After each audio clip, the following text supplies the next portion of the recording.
Segundo Crônicas, capítulo 28, nós vamos falar de duas pessoas, pai e filho, duas atitudes, amém? Podemos até jogar um título aqui, né? Duas atitudes entre família, amém? Segundo Crônicas 28 diz assim: tinha Acais, você que sabe, você fala, eu sou cearense, Acais, tá? Tinha Acais 20 anos de idade quando começou a reinar, e 16 anos reinou em Jerusalém. E não fez o que era reto aos olhos do Senhor, como Davi, seu pai. 29 agora. Capítulo 29. Amém? Só virar a página, né? Tinha Ezequias 25 anos de idade quando começou a reinar, e reinou 29 anos em Jerusalém. E era o nome de sua mãe, Abiá, filha de Zacarias, e fez o que era reto aos olhos do Senhor, conforme tudo quanto fizera Davi, seu pai. Amém? Podeis sentar, irmãos. Deixa eu explicar primeiro uma coisa para você. As duas traduções estão dizendo, Acais era o pai de Ezequias, amém? Você viu que a Bíblia chamou Acais, filho de Davi, não foi? Amém? Digam glória a Deus aí. Amém. Estão comigo. Então a palavra de Deus diz assim, no 28, Acais, né, era filho de, aliás, errou, né, não obedeceu ali ao seu pai Davi. No 29, do mesmo jeito, mas o contrário, Ezequias obedeceu seu pai Davi. Só que pai e filho aqui, é Acais o pai, Ezequias filho. Mas por que Davi é pai aqui? Na fé. Amém? Na fé. Eles tinham a linhagem, vamos dizer assim, a raiz de Davi. Então eles acompanhavam, viam Davi como um homem de se seguir. Amém? Então eles trabalhavam desse jeito e era ensinado. É igual nós, por exemplo, olhamos hoje Abraão como pai da fé. Então, naquele momento ali, para eles, Davi era um homem de fé também. Derrubou um gigante. Eles viram isso, né? Seus familiares viram. Então, para nós não temos o gigante que nós vimos, mas nem o povo. Nós não temos Abraão, por exemplo, com aquela situação também de sair. Nós não vimos nada disso. Mas a Bíblia diz em Gálatas 3,14, que nós somos filhos de Abraão pela fé. Então nós não olhamos para Davi, olhamos para Abraão, porque as bênçãos que estavam em Abraão veio para nós. Por causa dele, nós somos chamados filhos de Deus hoje. Amém? Através daquele ato de Abraão. Mas, trazendo para esta palavra, a Bíblia diz que esse homem chamado Acais, ele tinha 20 anos de idade, né, quando começou a reinar, e 16 anos ele reinou. Irmãos, esse reinado foi um reinado de tristeza para o povo de Deus, porque ele fazia o que era errado, o que não era reto diante de Deus. Trouxe um sofrimento muito grande para esse povo aqui. Essa mulher, Abiá, que nós vimos aqui, no capítulo 29, era a esposa dele, estava junto com ele. Quando esse homem chegou a morrer, a mãe, você pode prestar atenção que a Bíblia, quando fala do 28, não refere a ela. Mas já no 29, refere-se a ela. Porque só tinha filho e mãe. O marido, que era o pai, já tinha morrido. Veja que quando Deus olha para mim, e Ele olha para você, se eu não tiver nada para mostrar para o Senhor, Deus não me coloca escrito no livro dos vencedores. Não coloca. Eu tenho que trabalhar com o que é reto aos olhos do Senhor. Se eu não fizer o que é reto aos olhos do Senhor, eu não vou ser escrito como aquele que venceu. Amém? Então, o propósito de Deus era fazer esse homem ser uma pessoa vencedora.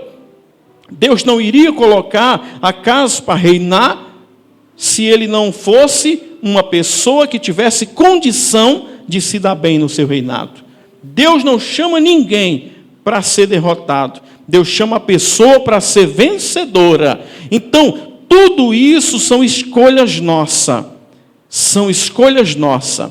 No decorrer da nossa caminhada, nós vamos escolhendo. Quando nós estamos andando com Deus, vem as escolhas. Pessoas que querem nos tirar, muitas vezes, daquilo que Deus colocou para nós, e nós damos ouvido a essas pessoas e perdemos a nossa caminhada com Deus. Aquilo que Deus colocou para nós, irmãos, colocou no nosso coração, não está no coração daquela pessoa que muitas vezes fala para você não ir, para você não continuar, para você não batalhar. Não está no coração dela, está no teu. Então, esse homem aqui, ele foi ter com pessoas que não eram de Deus. Esse homem foi ter com pessoas, conselho com pessoas que não tinham nada a ver com as coisas de Deus, foi ter conselhos, sendo que Deus não queria que esse homem tivesse conselho com eles.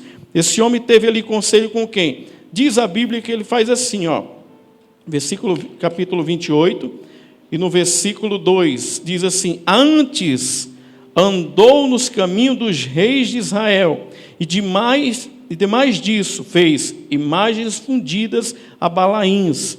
Também queimou incenso no vale do filho de Inom, e queimou seus filhos, conforme as abominações dos gentios que o Senhor tinha desterrados de diante dos filhos de Israel. Esse homem fez o quê? Esse homem queimou o próprio filho, irmão, oferecendo sacrifício para outro Deus, achando que ele ia receber alguma coisa. Esse homem tinha um chamado do Deus vivo na sua vida. Esse homem tinha como reinar e o seu reinado ser bem sucedido aqui na terra. Mas o que aconteceu com este homem? Esse homem começou a ter conselho com aqueles homens que Deus não queria que tivesse. Por isso que Davi diz, olha, não se sente ao redor, à mesa dos escarnecedores. A pessoa tem que analisar, eu sirvo a Deus. Se tem uma pessoa que não fala bem do meu Deus, eu não vou estar perto dele. Ele vai escarnecer o meu Deus. Daqui a pouco eu vou estar do mesmo jeito, falando mal desse Deus também. Por quê? Porque hoje, irmãos, nós não andamos com o que vemos, nós andamos com o que cremos. Então é muito fácil nós desanimar uma pessoa. É muito fácil nós olhar para uma pessoa e fazer com que ela venha a desanimar. Por quê? Porque a pessoa hoje ela vai estar olhando para uma situação e dizer, não tem como eu vencer, não tem como eu mudar isso, não tem como eu viver uma virada na minha vida nessa situação. Aí o que acontece? Ela vai olhar para quê? Para as condições dela, para as coisas que ela tem na mão, e ela vai dizer, não tem como isso acontecer. Então vem uma pessoa que aconselha ela a quê? A desistir. O que a pessoa vai dizer para essa outra? Olha, isso aí não está funcionando. Essa caminhada aí é uma caminhada que não vai te levar a lugar nenhum. Não estou vendo resultado algum. Não estou vendo mudança alguma. Vem esse tipo de pessoa. E o que esse homem estava dizendo? Era isso que ele estava fazendo, aliás. Ele estava fazendo o contrário daquilo que Deus queria que ele fizesse. Deus falou, olha, separa esses deuses aí. Eu sou o único Deus da tua vida. Separa esse Deus aí que não serve, esse Deus aí que praticamente não te faz bem. Irmãos, tem coisas que nós endeusamos hoje. Muitas vezes a gente, quando fala de Deus, a gente pensa logo nas imagens, né? Não é só isso não, irmãos. Tem muitas coisas que nós endeusamos também. Tem muitas coisas que nós precisamos largar a mão, abandonar e colocar Deus em primeiro lugar na nossa vida. A Bíblia diz que o primeiro Deus que governa praticamente o mundo de hoje é o próprio dinheiro, né? A Bíblia diz que ele é a raiz de todos os males. A raiz de todos os males. Se tem pessoas que, gananciosas, querem ganhar dinheiro, mata, rouba. Tudo isso, pessoa não tem condição no jeito de se prostitui. A raiz de todo mal. Nasceu, por exemplo, pessoas por causa do quê? Disso. Tem pessoas que têm que entender uma coisa. O dinheiro tem que estar na vida da pessoa, mas Deus tem que estar reinando. Você tem que estar governando o dinheiro, não ele governando você. Então, o que a palavra de Deus diz aqui? Que esse homem fazia coisas erradas. E aqui no capítulo 29, diz assim, versículo 2, e fez o que era reto aos olhos do Senhor. Aqui já é Ezequias, né? Aos olhos do Senhor, conforme tudo quanto fizera Davi seu pai. Veja uma coisa que eu analisando, olhando para a vida de Ezequias, e eu vejo muito isso. Tem pessoas, irmãos, que Se você for olhar, tem pessoas que vão dizer assim, olha, meu pai não é exemplo para ninguém. Não é verdade? Tem outros que não, é o contrário. Tem pais que são exemplo. Davi era um exemplo aqui, de pai na fé para essas pessoas. Amém? Mas essa mulher aqui, essa Abiá, ela falou assim, filho, não olha para o exemplo do teu pai. Teu pai abandonou o Deus verdadeiro, teu pai fez uma bagunça aqui, esse povo virou escravo. Nós estamos aqui praticamente perdendo lutas porque teu pai errou. E eu, por ser esposa, você por ser filho, nós também sofremos junto pela escolha dele. Mas o que ela falou hoje, ele não está mais entre nós. O que ela estava dizendo? Faz o que é correto diante de Deus. Sabe por quê? Os olhos do Senhor estão te olhando. A Bíblia diz assim, irmãos, ó, 28 e tanto 29. E fez o que era reto. Aonde? Aos olhos do Senhor. Às vezes a pessoa fala assim, eu vou fazer isso aqui, porque ninguém está vendo. Talvez era o que ele pensava, mas os olhos do Senhor estão. Os olhos do Senhor estão. Muitas vezes, irmãos, olha só a vida deste homem, imagina você agora. Não tem como mais, por exemplo, nós não passar pelo processo agora da vinda de Cristo. É esperar, é morrer com Cristo, esperar. Agora imagina a pessoa dentro da igreja, que está fazendo o que não é reto diante dos olhos do Senhor, chegar o dia da sua morte e a pessoa ter aquele encontro.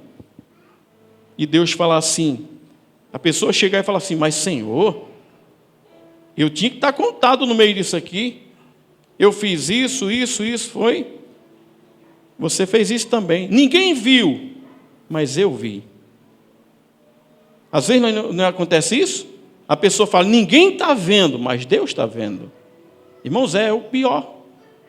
Se eu, por exemplo, faço algo que o irmão vê, naquele momento, ele pode até me repreender, e eu posso me consertar e subir. Mas se os olhos do Senhor estão vendo eu fazer coisa errada, não tem conserto mais não. Não tem conserto. Então eu tenho que ficar muito atento a esse tipo de palavra aqui, irmão, que está dizendo. Aí o que esse jovem teve de orientação da sua mãe. Quem era filha de quem? De Zacarias. Mas ela, por ser filha de um profeta, não impediu ela de escolher o marido errado. Não impediu. Estavam dentro da mesma casa, mas estavam vivendo dois tipos de Deus diferentes. Ela acreditava em Deus verdadeiramente, ele não acreditava em Deus verdadeiramente. E o que aconteceu? Veio ali a um filho, e esse filho falou assim, olha, eu vi que o negócio não mudou, eu quero uma mudança. E a mãe orientou, então segue a teu pai Davi, ao nosso exemplo de fé. Amém? Nós temos que seguir o nosso exemplo de fé. Quem foi? Jesus. Jesus foi nosso exemplo de fé. Esses homens tiveram exemplo de fé. Irmãos, eu creio dessa maneira. Se eu entro para fazer algo para Deus, ou eu creio ou eu duvido. Ou eu entro ou eu fico do lado de fora.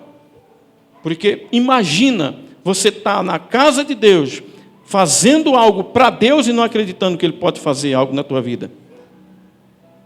Teve uma pessoa que eu conversei com ela hoje, fazia tempo que ela não ia, hoje ela foi trabalhar.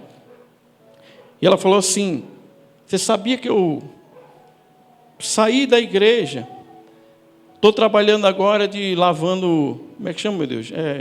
Diarista, né? Trabalhando na casa das pessoas. E ela tinha um emprego maravilhoso. E ela veio aqui já, nessa igreja.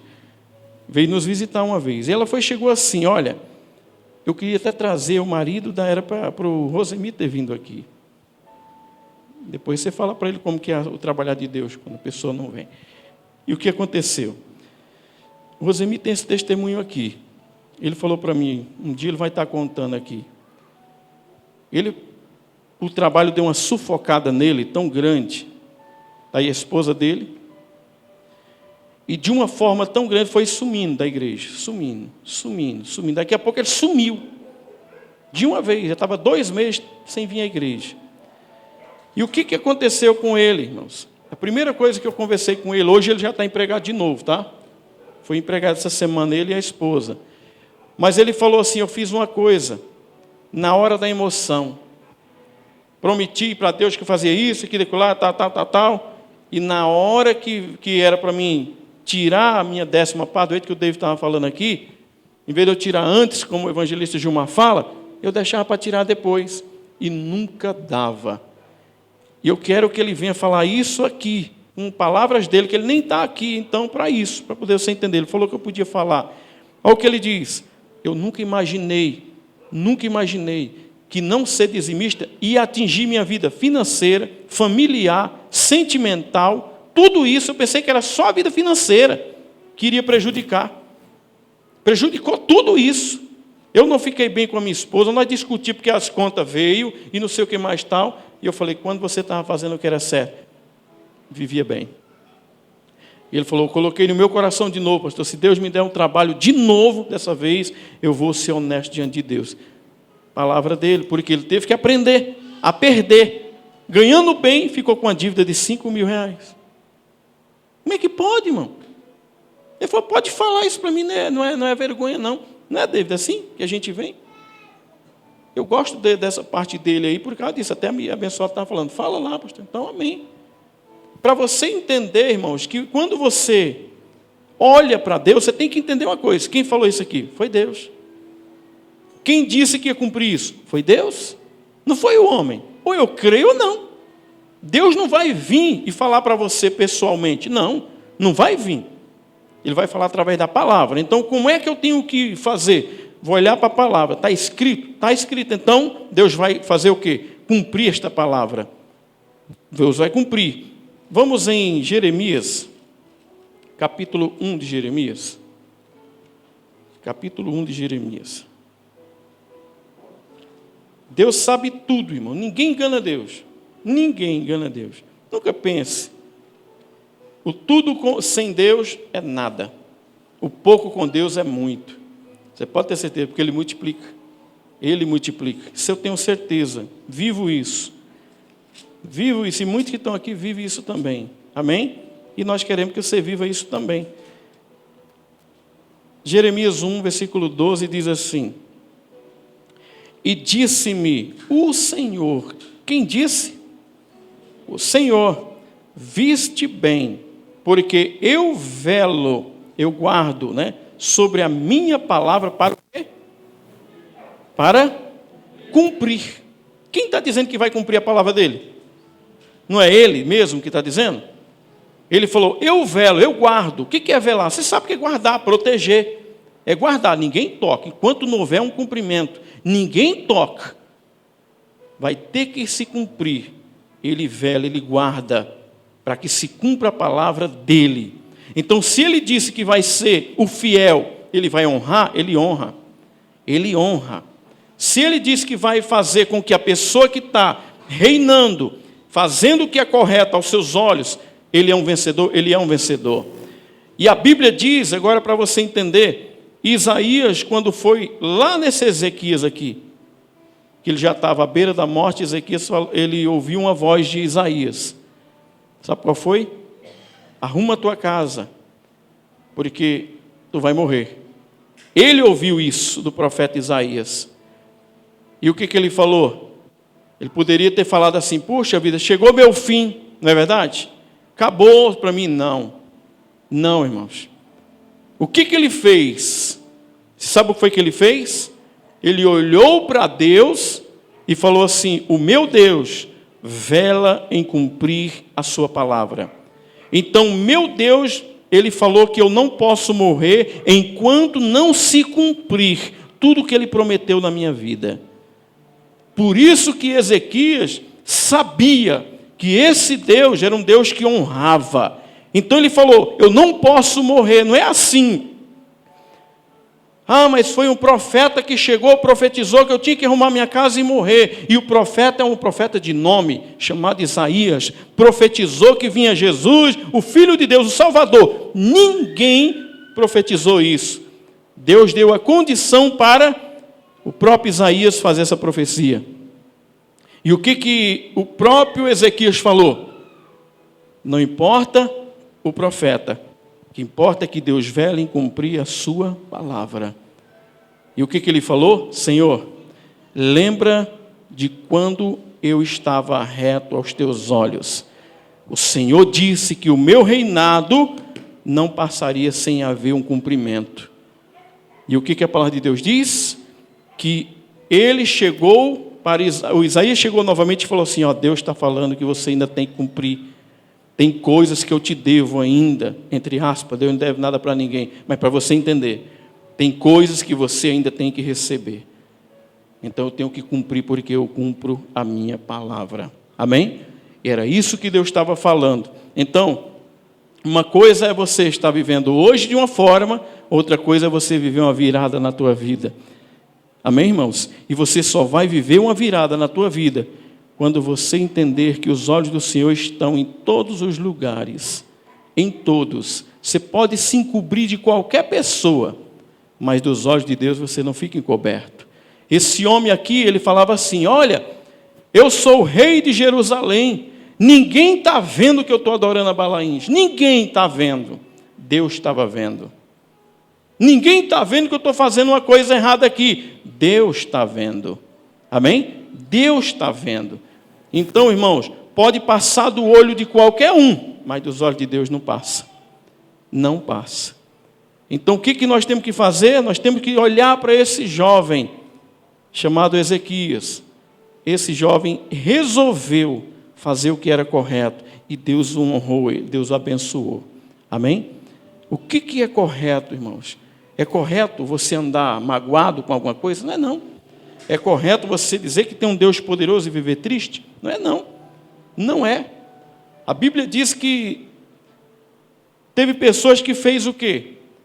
Fez brotar uma alegria que não existia. Eu te pergunto, quem é escravo, que vai preso, que vai trabalhar de escravo, quem é esse que trabalha tão feliz? A Bíblia diz, não tem um momento que você vê José triste. Tem? Não conheço. Não conheço José triste em momento algum. E era só, mas ele falou assim, tem uma coisa que me alegra. Tem uma coisa que está dentro de mim, que passa por todos os momentos difíceis. Existe um vazio dentro do homem que dinheiro não cobre, amor de mulher, amor de marido não cobre, nada cobre, mas cobre. A presença de Deus cobre. E ele tinha isso na vida dele. Então, ele tinha o que era mais precioso dentro dele, que era a presença de Deus. Então, a presença de Deus que estava nele, encorajava ele para crer no milagre dele, para crer no sonho dele. Por isso que José foi até o final, porque ele acreditava que Deus é cumpridor da sua palavra. Deus é cumpridor daquilo que ele promete. Irmãos, não importa o que você viva hoje, creia numa coisa, Deus vai realizar aquilo que Ele prometeu na tua vida. Deus não te chamou para você perder essa batalha que você está enfrentando. Deus não te chamou para você ficar no meio do caminho. Não, Deus te chamou para você ir, pisar na terra que manda leite e mel. Deus te chamou para isso. Agora, nessa terra, irmãos, todos pisam, mas nem todos conquistam. Nem todos conquistam. Só conquista o que crê verdadeiramente que Deus é poderoso para fazer além do que pedimos ou pensamos. Amém? Esse crê, esse vive na alegria. Irmãos, eu até falo sempre, no dia que você me vê triste, mas me dê uma cacetada. Pode bater, você tem liberdade. Porque é difícil encontrar isso. A alegria do Senhor é minha força. Eu não me tristeço, por quê? Porque eu não dou alimento ao diabo. Cada vez que eu estou triste, estou alimentando o diabo. A pessoa fala assim, nossa, você está triste, e nem parece que tem Deus. A primeira coisa. Já tira o Deus da tua vida já. A pessoa quando está triste, ela anula Deus, irmão. Ela anula Deus na vida dela. Então não deixo isso. Estou passando por qualquer tipo de coisa, mas meu Deus, eu não anulo Ele. Como é que você está? Estou bem, igual a Sunamita. Igual a Sunamita, o filho morreu e ela... Como é que você está? Estou ótimo. E a família? Bem, mas como que ela estava? Filho estava em cima da cama de Eliseu morto, dentro de um quarto fechado. E ela andando atrás do profeta, crendo. Porque o profeta prometeu o que Deus primeiro prometeu. Foi Deus que prometeu. Então ele só usou a palavra, mas a promessa foi de Deus. Amém? Então por que aquela mulher não entristeceu? Porque ela acreditava que a promessa não veio do homem, veio de Deus. Por que você fica triste? Porque você não crê que a promessa vem de Deus, vem do homem. Quando você acreditar que a promessa vem de Deus e não do homem, você se alegra em meio das lutas. Você se alegra em meio às guerras. Você se alegra. Você sabe por quê, irmão? Porque você entra na guerra, não é para morrer. Você pode ser atingido? Pode. Mas morrer não. E a Bíblia diz que o Espírito Santo vai cuidando das tuas feridas. Sabe por quê? Porque o soldado, ele entra na luta. É para vencer. Soldado de Deus não perde batalha. Amém? Vamos ficar de pé em nome de Jesus.